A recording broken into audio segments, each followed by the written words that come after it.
기도의 가장 큰 유익, 이런 제목으로 함께 은혜 나누기를 원합니다. 우리가 살아가면서 많은 위기를 만나죠. 사업의 위기, 물질의 위기, 건강의 위기, 또 가정의 위기, 여러 가지 위기를 만나는데 아무나 다 위기를 만나는 것이 아니죠. 세상은 좀 불공평하게 이런 위기가 없이 그저 평안하게 살아가시는 분들도 있고, 또 어떤 분은 한두 가지가 아니라 여러 가지가 한꺼번에 감당할 수 없는 위기를 맞이하는 그런 분도 계십니다. 그런데 이 세상 모든 사람들이 시간이 지나면서 누구나 예외 없이 만나는 위기가 있죠. 우리 지난 시간 살펴본 대로 오늘 1절에 보면 사무엘이 나이가 들어서 뭐 했다 그러죠? 늙었다. 그렇게 기록하고 있습니다. 나이가 들고 시간이 지나면서 늙어가는 것, 이건 모든 사람들이 누구나 예외 없이 맞이하는 상황이고 어찌 보면 위기다, 그렇게 이야기할 수 있습니다.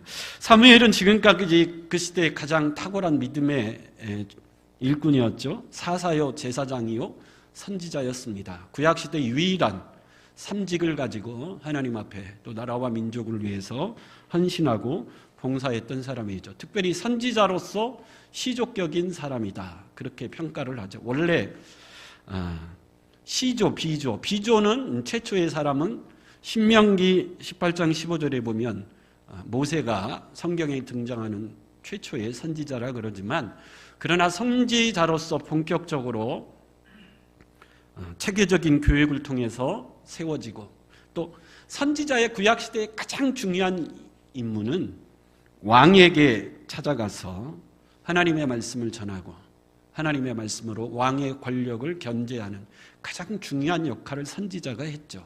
그 역할을 비로소 시작했던 사람이 사무엘이기 때문에 사무엘을 구약시대의 모든 선지자의 시조라, 그렇게 평가를 합니다.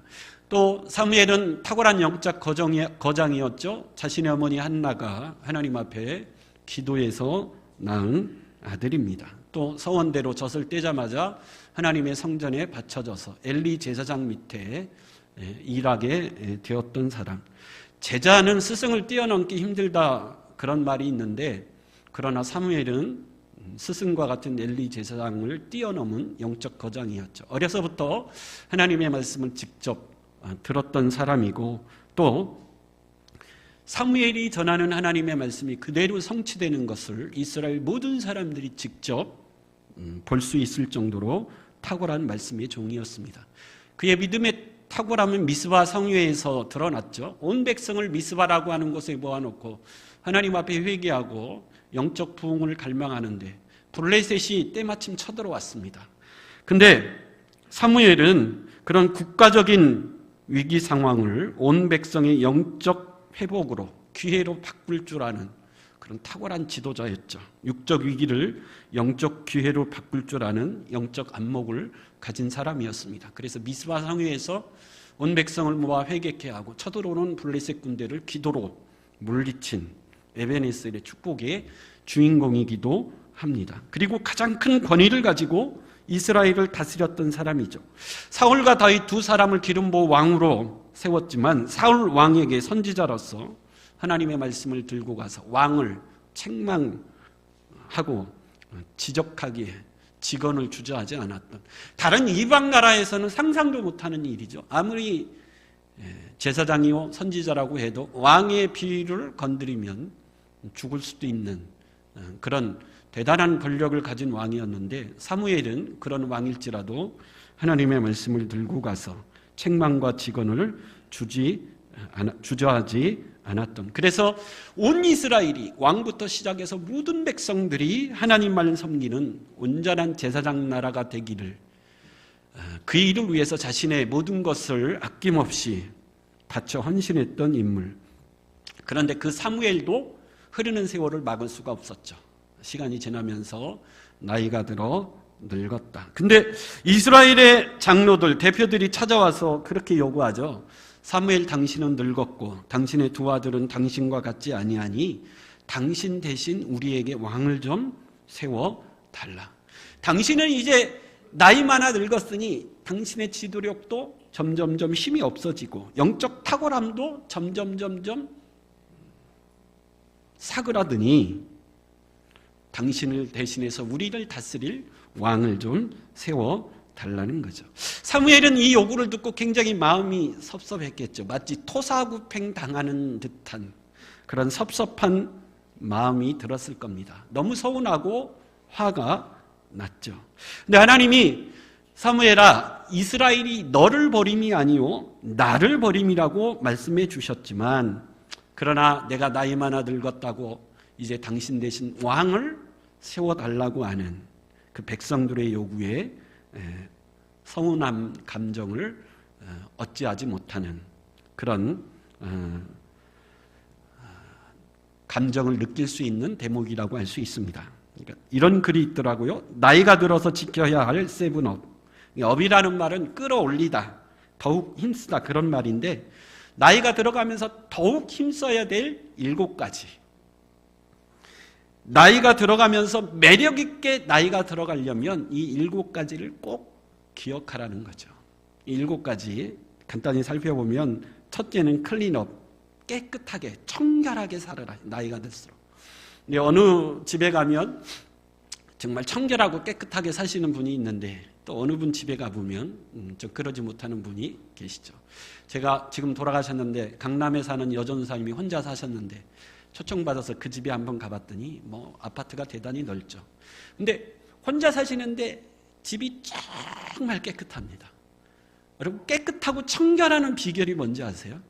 나이가 들수록 짐을 뭐 하는 거죠? 버리는 겁니다, 여러분. 여러분, 그분은 마음만 먹으면 그 넓은 아파트를 아주 고급지고 비싼 가구로 꽉꽉 채울 수 있는 그런 분인데, 정말 혼자 사시니까 필요 없는 것은 다 버리고 혼자 살기에 정말 필요한 것 몇 개만 그 넓은 아파트에 딱 놓고 사니까 정말 깨끗하고 청결하게 보이더라고요. 그래서 여러분, 나이가 들어가면서 청결하고 깨끗하게 사는 것, 그것이 매력 있게 나이 들어가는 비결 중에 첫 번째고, 두 번째는 드레스업, 옷을 좀 잘 입고 다니라는 거죠. 저도 이제 외출할 때, 가족들하고 외출할 때 제가 옷을 입고 누구에게 허락을 받죠? 제 딸들한테 허락을 받아야지 같이 외출을 할 수 있습니다. 제 딸들이 노하면 같이 외출을 못해요. 반드시 제 딸들이 예스해야 같이 외출을 할 수 있습니다. 남자들은 여자들을 볼 때 외모를 보기도 하고 그 여자의 마음씨를 보기도 하고 그러는데, 여자들은 남자를 볼 때 가장 먼저 뭘 본다 그러죠? 얼마나 옷을 잘 입었는가를 여자들은 먼저 본다 그래요. 옷을 잘 입은 남자가 여인들에게 매력적으로 다가온다 그래요. 왜냐하면 상대방이 옷을 잘 입고 나오면 나를 존중한다라는 느낌이 들기 때문에 그렇습니다.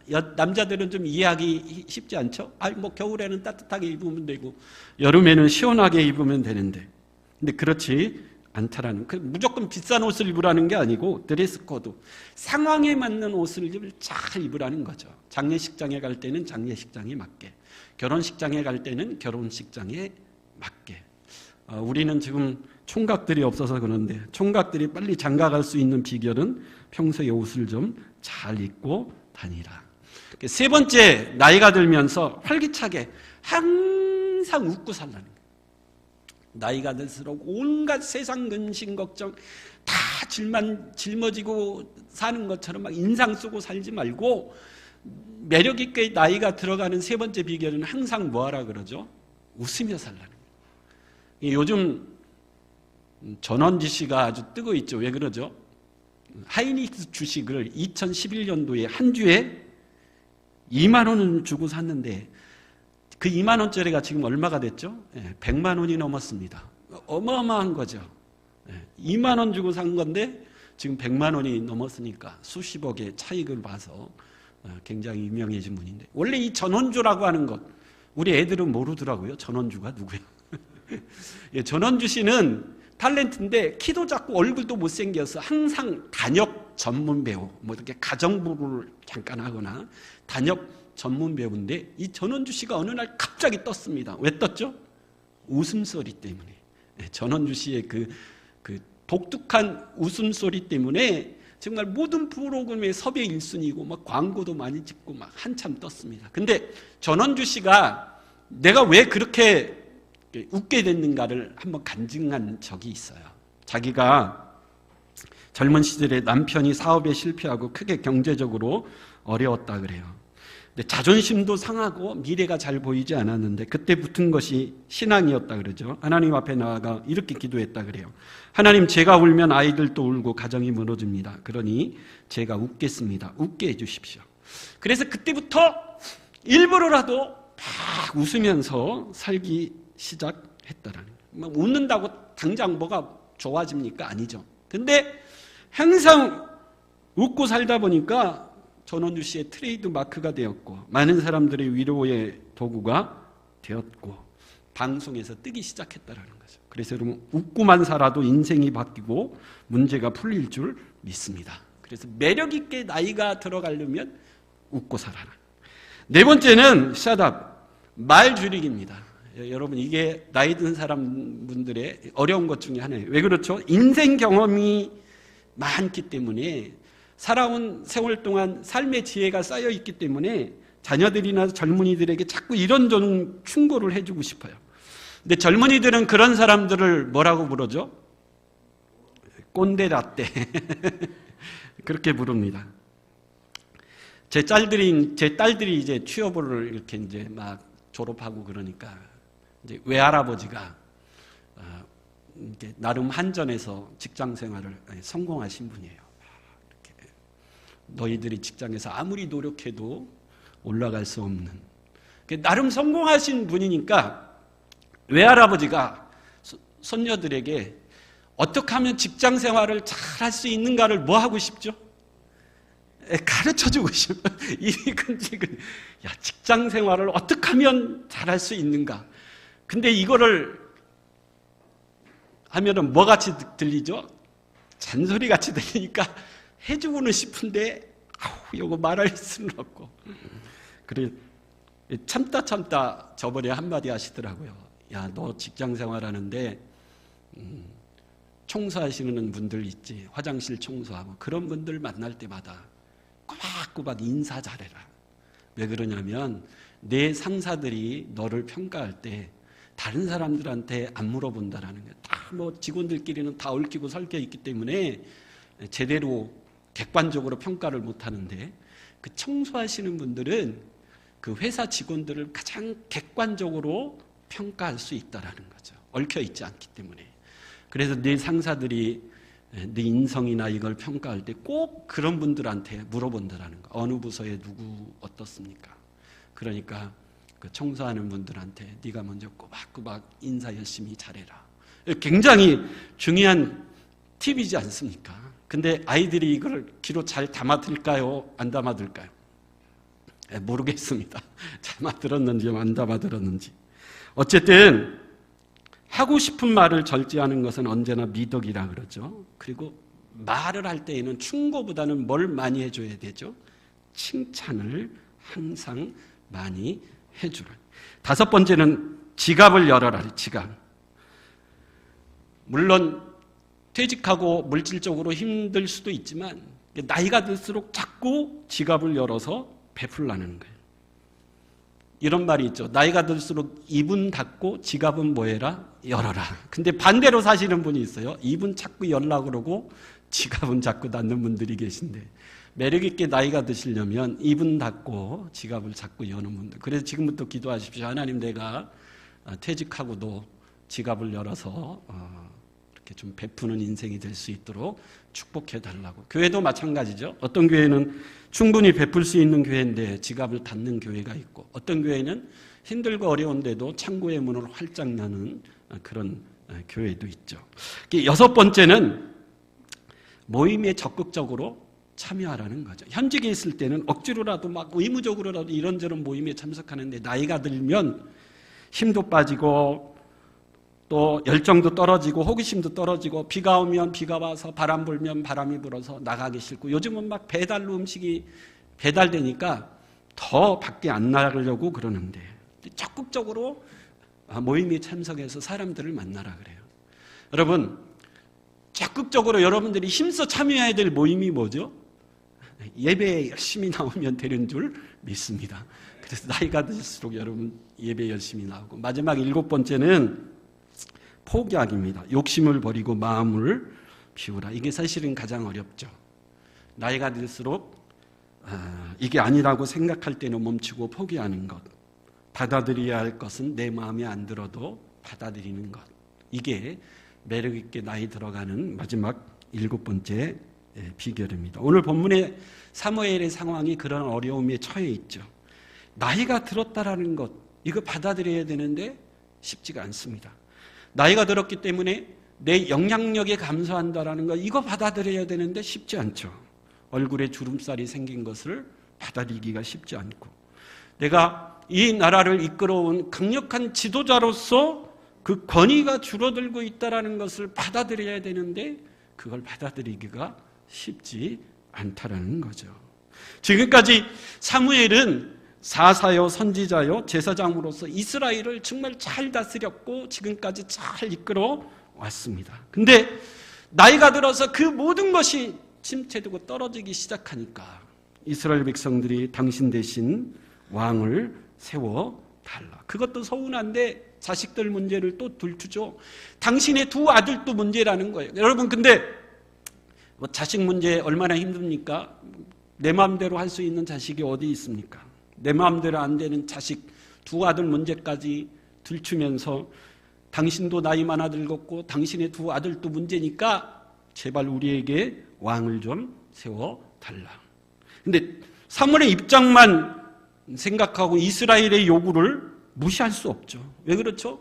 사무엘 전에 엘리 제사장 가문이 그랬습니다. 엘리 제사장도 나이 많아 늙었고 그의 두 아들 홈리와 비느하스도 타락했고, 엘리 제사장이 무너지고 엘리 제사장 가문이 몰락하는 것으로 끝나지 않고 엘리의 제사장 가문이 무너지니까 이스라엘도 똑같이 뭐해야 됐죠? 무너졌어요. 블레셋과의 전쟁이 패하고 하나님의 영광이 떠나는 이가봇의 시대가 되고 말았습니다. 그래서 사무엘이 겨우 일어나서 이스라엘을 회복시키고 이스라엘을 부흥시켰는데 사무엘 가문도 이제 뭐 하는 거죠? 엘리 집안과 같이 몰락하는 거예요. 사무엘도 나이 많아 늙었고 그의 두 아들도 타락했고, 사무엘의 가문이 무너지면 이스라엘이 또다시 무너질 수 있기 때문에 이 이스라엘 백성들의 요구를 그냥 묵살할 수 있는 상황도 아니었습니다. 사무엘은 이런저런 위기와 상황 속에서 그럼 도대체 내가 어떻게 해야 되고 무엇을 해야 될까? 그때 사무엘이 택한 건 뭐죠? 하나님 앞에 나아가 뭐 했다라는 거죠? 기도했다라는 거예요. 여러분, 우리가 삶의 위기를 만났을 때 왠지 모르는 마음에 서운함이 있고 화가 날 때, 그때 여러분 우리가 해야 될 일은 뭐죠? 하나님 앞에 나아가 내 서운하고 아픈 마음을 토하는 것인 줄 믿습니다. 사무엘의 어머니 한나가 그랬죠. 한나가 여자로서 시집을 갔는데 아이를 낳지 못합니다. 누구보다도 슬픈 인생을 살았어요. 근데 남편이 아들을 낳겠다고 두 번째 분인날을 얻었는데 순풍순풍 너무 아들을 잘 낳는 거예요. 근데 그 분인나가 아이를 낳지 못하는 자기를 격분시켰다 그래요. 아이를 못 낳는 것도 아픈데 아이를 잘 낳는 둘째 부인이 내 마음을 너무 아프게 하고 격분케 하는 거예요. 근데 여러분, 사무엘의 어머니 한나는 그 아픈 마음, 그 서운한 감정을 인간적인 감정으로 풀지 않고 누구에게 가지고 나간 거죠? 하나님 앞에 가지고 나아갔습니다. 사무엘도 어머니와 같이 마음이 아프고 슬프고 마음에 서운한 감정이 들었을 때 그걸 세상적인 방법, 인간적인 감정으로 풀지 않고 하나님 앞에 가지고 나아갔어요. 여러분, 교회 생활할 때도 마찬가지죠. 교회 생활할 때도 많이 서운하고 아픈 일이 생겼을 때 그걸 세상적이고 인간적인 감정으로 풀면 더 복잡해지고 더 시끄러워집니다. 그럴 때 여러분, 우리 8절, 6절 한번 같이 읽어보겠어요. 6절 시작. 우리에게 왕을 주어 우리를 다스리게 하라 했을 때 사무엘이 그것을 기뻐하지 아니하며 여호와께 뭐 했다 그래요? 기도했다. 여러분, 기도하는 것이 가장 좋은 방법이고 기도하는 것이 가장 좋은 길이고 빠른 길이고 그 문제를 해결할 수 있는 가장 형통한 길인 줄 믿습니다. 그랬더니 하나님이 응답하시죠. 7절 사무엘아 그가 이 백성이 너를 버린 것이 아니고 누구를 버린 거라고요? 나를 버린 거야. 사무엘은 깜짝 놀랐습니다. 이스라엘 백성들이 내가 이제 나이 많아 늙었다고 나를 버리는 줄 알았는데 나를 버린 것이 아니고 누구를 버린 거라고요? 하나님을 버린 거라. 이거는 정치적인 문제도 아니고 인간적인 문제도 아니고 이건 신앙적인 문제라는 거죠. 그러면서 그들이 애굽에서 나올 때부터 내가 그들을 애굽에서 인도해 냈을 때부터 지금까지 항상 이 백성들은 나를 버리려고 했고 나 대신 우상을 섬기려고 했던 악한 백성이다. 하나님이 그렇게 말씀해 주셨습니다. 그러니 너무 속상하지 말라는 거죠. 그래 여러분 우리가 여기서 알 수 있는 것 한 가지만 생각하고 넘어가고 싶은데 우리가 하나님 앞에 나아가 기도했을 때 우리가 기도함으로 얻을 수 있는 가장 큰 가장 중요한 유익이 뭘까요? 그건 하나님의 마음을 아는 겁니다. 하나님의 뜻을 아는 겁니다. 사무엘은 그 섭섭하고 아픈 마음을 가지고 하나님 앞에 나아갔을 때 하나님의 마음을 알았습니다. 그의 어머니 한나가 그랬죠. 사무엘상 시작하면서 한나라고 하는 슬픈 여인이 등장했습니다. 아이를 낳지 못했죠. 그런데 그 한나도 하나님 앞에 나아가 자신의 슬픈 마음을 토로합니다. 우리 사무엘상 1장 15절 한번 읽어볼까요? 시작. 한나가 대답하여 이르되 내 주여 그렇지 아니하니이다. 나는 마음이 슬픈 여자라 포도주나 독주를 마신 것이 아니요 여호와 앞에 내 심정을 통한 것뿐이다. 예, 엘리 제사장이 보기에 술 먹은 여인 같았는데 한나가 뭐라고 그래요? 아니요. 나는 내 아픈 마음을 내 심정을 여호와 앞에 뭐 한 거죠? 통한 거죠. 여기 통한 것은 자신의 마음을 쏟아놓은 거죠. 아픈 마음을 쏟아놓은 것. 근데 어느 분은 통한 것은 하나님과 한나의 마음이 통했다. 서로 마음이 맞닿았다라는 거죠. 무슨 말이죠? 한나는 내가 아들을 낳지 못하는 그 슬프고 아픈 마음을 하나님 앞에 토로하면서 하나님의 마음과 맞닿았어요. 하나님의 어떤 마음이죠? 한나야, 네가 그렇게 마음이 슬프고 아프니 나도 마음이 슬프고 아프다. 왜요? 이 백성들을 보니까. 여러분 사무엘상 1장은 사사기 말기인데 사사시대는 어떤 시대죠? 이스라엘의 왕이 없어 사람들이 각기 제 소견에 옳은 대로 사는 시대.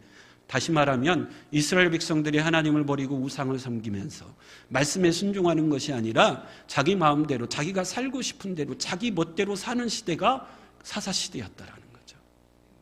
한나야, 너 마음이 슬프고 아프니? 나도 이 백성을 볼 때 너와 같이 마음이 슬프고 뭐하다라는 거죠? 아프다라는 거예요. 이 백성이 나만을 섬기고 나의 말씀에 순종해서 내 축복을 받는 제사장 나라와 민족이 돼야 되는데 왜 저렇게 나를 떠나 우상을 섬기려고 하는지, 왜 저렇게 내 말씀에 순종하지 않고 자기 멋대로 자기 생각대로 살려고 하는지, 그 타락하고 영적으로 어두운 이 백성들을 볼 때 나도 너와 같이 마음이 뭐하다라는 거죠? 슬프고 아프다라는 거예요. 그래서 어머니 한나는 자신의 아픈 마음을 하나님 앞에 가지고 나아갔다가 누구의 마음을 알게 된 거죠? 하나님의 아픈 마음을 알게 됐다라는 거예요. 여러분, 이게 우리가 기도하면서 얻을 수 있는 가장 큰 유익인 줄 믿습니다. 그래서 여러분, 한나의 기도가 바뀌어요. 어떻게 바뀌죠? 우리 사무엘상 1장 10절 11절 한번 읽어볼까요? 시작. 한나가 마음이 괴로워서 여호와께 기도하고 통곡하며 서원하여 이르되 만군의 여호와여, 만일 주의 여종의 고통을 돌보시고 나를 기억하사 주의 여종을 잊지 아니하시고 주의 여종에게 아들을 주시면 내가 그의 평생에 그를 여호와께 드리고 삭도를 그의 머리에 대지 아니하겠나이다. 10절에 한나가 마음이 기로해서 여호와께 여러 날 기도하며 통곡했다 그러는데 11절에 갑자기 그의 기도가 바뀝니다. 어떻게 바뀌죠? 하나님, 내게 아들을 주시면 이 아들을 하나님 앞에 뭐 하겠다라는 거죠? 드리겠다. 왜요? 여러분, 아들이 없어서 한 맺힌 여인이 하나님의 기적으로 아들을 낳았다 그러면 그 아들이 얼마나 여러분 귀하겠습니까? 이건 말을 하지 않아도 우리가 다 알 수 있는 사실이죠. 근데 하나가 기도하면서 기도의 내용이 바뀝니다. 하나님 아들을 주시면 내가 애지중지 그 아들을 잘 키우겠습니다. 이게 아니고 그 아들을 주시면 그 아들을 하나님 앞에 드리겠습니다. 왜요? 하나님의 아픈 마음을 알았기 때문에 그래요. 하나님이 이 타락한 백성을 보면서 이 타락한 백성을 내게 다시 돌이킬 그 한 사람이 있었으면 좋겠다. 자기 멋대로 자기 마음대로 사는 이 악한 백성들의 마음을 돌이켜 여호와의 말씀에 즐겨 순종할 수 있도록 이 백성들을 돌이키고 이 백성들에게 하나님의 말씀을 대신 전하고 이 백성들을 말씀으로 잘 다스리고 이 백성이 하나님의 말씀에 즐겨 순종할 수 있는 그런 탁월한 지도력을 가진 그 한 사람이 있었으면 좋겠다. 한나가 그 마음을 드디어 뭐한 거죠? 안 거죠. 그래서 한나가 기도한 겁니다. 하나님 내게 아들을 주시면 내 아들을 그렇게 그런 종으로 뭐 하겠습니까? 드리겠습니다. 여러분 오늘 사무엘의 기도도 그런 기도입니다. 하나님 이 백성이 내가 나이 늙었다고 나를 버리기 시작하네요. 토색팽 당한 마음입니다. 서운합니다. 어떡할까요? 하나님이 뭐라고 그래요? 이 백성이 너를 버린 것이 아니고 나를 버린 것이다. 사무엘도 그의 어머니같이 자신의 아픈 마음을 토로하면서 누구의 마음을 알게 됐죠? 하나님의 마음을 알게 되는 거죠. 그리고 하나님의 뜻이 무엇인지를 알게 됐다라는 거죠. 여러분 그래서 사무엘이 이스라엘을 회복시키는데 강력한 경제력과 군사력으로 회복하고 부흥했나요? 아니죠. 미스바에 모아놓고 살아 역사하는 하나님의 말씀으로 그들을 회개시키고 하나님의 말씀으로 블레셋을 물리쳤고 타락한 이 백성들을 하나님의 말씀으로 돌이켰고 하나님의 말씀에 온전히 순종하는 백성으로 부흥케 한 줄 믿습니다. 여러분 예수님도 겟세마네 기도의 핵심이 뭐죠? 예수님의 기도의 제목은 뭡니까? 나는 이 고난의 잔을 마시고 싶지 않습니다. 할 수 있으면 이 고난의 잔이 지나가기를 원합니다. 네, 하나님의 뜻은 뭐죠? 이 십자가의 고난의 잔을 네가 마시는 것이 하나님의 뜻입니다. 여러분 예수님이 겟세마네 기도에서 땀방울이 핏방울이 되도록 간절히 기도하면서 예수님도 하나님의 마음을 안 거죠. 하나님이 이 땅의 먼 백성들을 사랑하사 지옥 갈 수밖에 없는 이 만 백성들을 구원해야 되겠는데 그러려면 누군가 십자가를 져야 되는데 그 십자가를 예수가 지었으면 좋겠다. 여러분 예수님이 하나님 나는 이 잔을 마시고 싶지 않습니다. 지나갔으면 좋겠습니다. 근데 예수님도 그 하나님의 아픈 마음을 안 거죠. 그 하나님의 온전한 뜻을 이해한 겁니다. 그래서 결국 예수님의 기도가 어떻게 되죠? 내 뜻대로 마시고 아버지의 뜻대로 되기를 원하나이다. 여러분 기도라고 하는 것 우리가 막 금식하고 작정하고 막 부르짖고 막 여러분 그 기도는 어떤 기도여야 되죠? 물론 이번 우리가 3일 다음 주일부터 3일 부흥회를 하는데 여러분 힘들고 어려우면 한나와 같이 또 사무엘과 같이 하나님 앞에 나아가 간절히 기도할 수 있길 바랍니다. 여러분 물질의 문제든 건강의 문제든 가정의 문제든 내 힘으로 힘써도 안 되고 애써도 안 되고 울어도 안 되는 것 그랬나 뭐 하면 됩니까? 믿으면 되는 줄 믿습니다. 믿고 구하면 하나님이 반드시 응답하실 줄 믿습니다. 그런데 우리의 기도는 거기에서 한 걸음 더 나아갈 수 있어야 돼요. 내 아픈 마음, 내 힘든 마음, 고통스러운 내 마음을 가지고 하나님 앞에 나아가 기도할 때 누구의 마음을 알아야 되겠죠? 하나님의 마음을 알아야 되고 나를 향한 우리를 향한 하나님의 뜻이 무엇인지를 발견할 수 있는 그런 기도가 될 수 있기를 축원합니다. 하나님 내 마음이 아프고 슬픈데 하나님의 마음은 이런 거였군요. 하나님 나는 이게 이루어지기를 간절히 기도하는데 정말 하나님의 뜻은 여기에 있었군요. 여러분 그럴 때 놀라운 회복과 부흥이 우리 가운데 이루어질 줄 믿습니다. 그래서 내 뜻을 내려놓고 하나님의 뜻 앞에 온전히 순종하기를 원합니다. 사무엘에게 오늘 하나님이 말씀하시죠. 너를 버림이 아니오 나를 버림이라. 하나님의 뜻을 알았고 하나님의 응답을 받았고 하나님 앞에 온전히 하나님의 뜻 앞에 순종하는 믿음의 길을 나이 들어 늙었지만 더 걸어갈 수 있는 계기가 되었습니다. 그래서 여러분 다음 주에 있을 3일 부흥에 함께 나와 기도하면서 우리를 향한 하나님의 뜻을 깨닫는 시간 되게 하시고 하나님의 마음을 내 마음에 부어주셔서 하나님의 마음을 느끼는 시간들이 되기를 원하고 그래서 예수님의 기도처럼 아버지의 뜻대로 되기를 원하나이다. 그렇게 기도할 수 있는 복된 시간들이 될 수 있길 축원합니다. 우리 다 같이 자리에 일어서셔서 우리 아버지 당신의 우리 찬양하고 오늘 말씀을 생각하며 결단하며 기도하고 마치도록 하겠습니다.